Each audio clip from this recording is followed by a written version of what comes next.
You wake up, nothing has happened.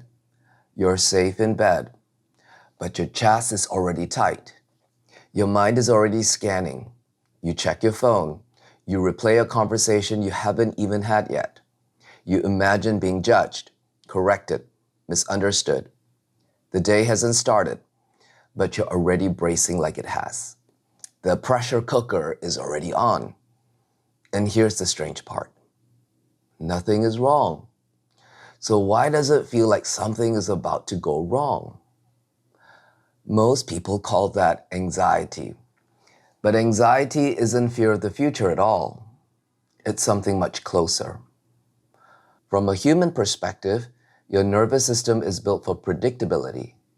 Safety first, expansion comes later.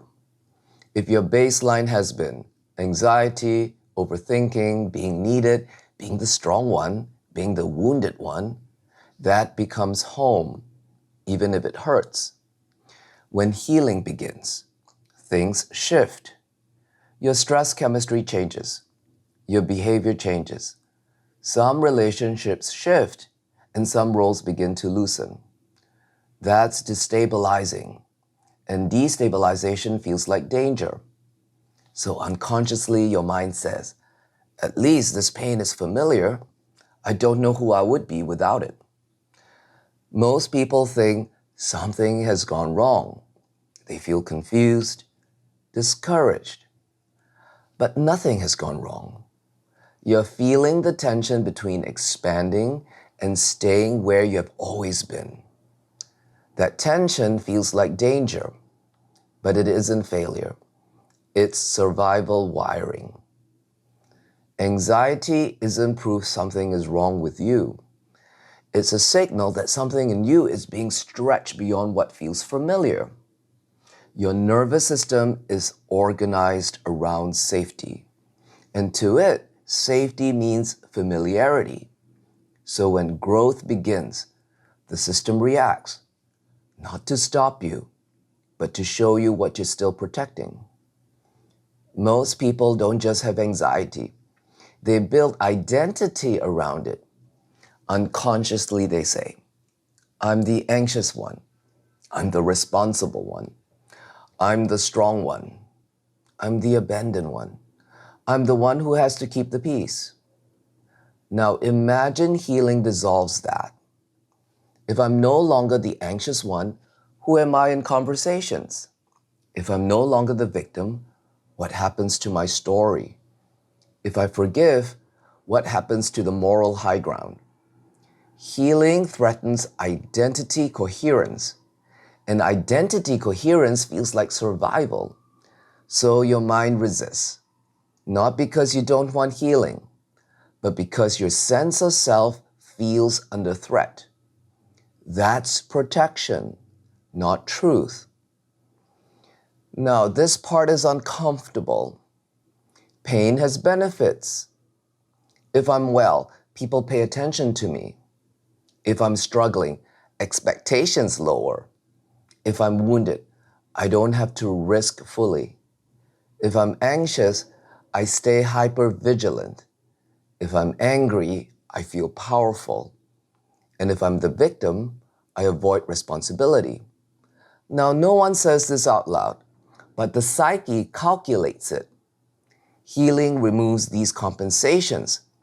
That doesn't make you manipulative. It makes you human.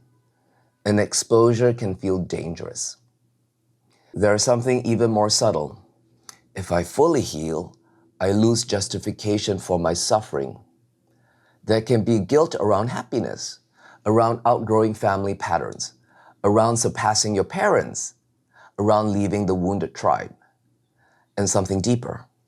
If I heal, I cannot blame anymore. Blame protects identity. Responsibility dissolves position. Victim, fixer, strong one, the broken one. Once mind identifies with a role, it will defend it and it will attack anything that contradicts it. Healing removes that position, and the ego equates loss of position with annihilation. Fear of healing doesn't sound like, I'm afraid. It sounds like, this method doesn't work. I'll start next week. Something still feels off. I'm not ready. It's complicated. It disguises itself as discernment, but underneath is this. If this works, everything changes. And the unconscious hates everything changes. It prefers familiar pain over unfamiliar freedom. So 3 questions. What role does my pain play in my identity? What would I lose if I healed? Who would I be without the story? Often the fear isn't, what if I fail?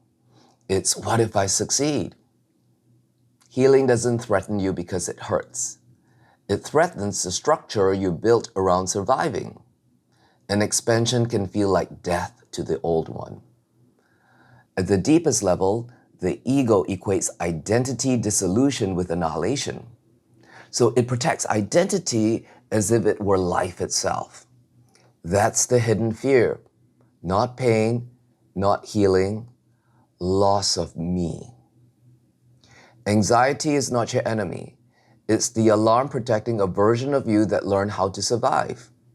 And when nothing needs defending, the body can finally settle. You don't need to fight anxiety. You need to see what it believes is protecting. Because the moment you see that clearly, something softens. And when the defense softens, you're not smaller, you're freer.